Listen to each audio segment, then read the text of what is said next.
أعوذ بالله من الشيطان الرجيم. بسم الله الرحمن الرحيم. الذين استجابوا لله والرسول من بعد ما أصابهم القرح للذين أحسنوا منهم واتقوا أجر عظيم. الذين قال لهم الناس إن الناس قد جمعوا لكم فاحشوهم فزادهم إيمانا وقالوا حسبنا الله ونعم الوكيل. فانقلبوا بنعمة من الله وفضل لم يمسسهم سوء واتبعوا رضوان الله والله ذو فضل عظيم. إنما ذلكم الشيطان يخوف أولياءه فلا تخافوهم وخافون إن كنتم مؤمنين.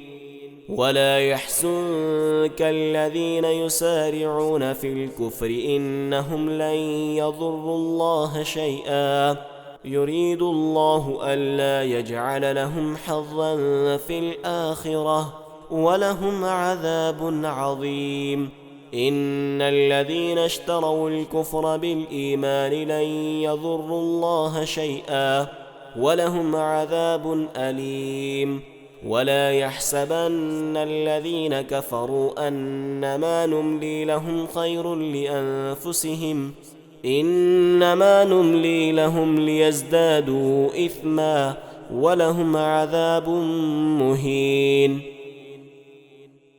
ما كان الله ليذر المؤمنين على ما أنتم عليه حتى يميز الخبيث من الطيب وما كان الله ليطلعكم على الغيب ولكن الله يجتبي من رسله من يشاء.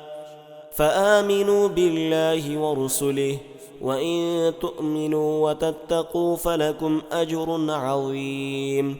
ولا يحسبن الذين يبخلون بما آتاهم الله من فضله هو خيرا لهم بل هو شر لهم سيطوقون ما بخلوا به يوم القيامة ولله ميراث السماوات والأرض والله بما تعملون خبير.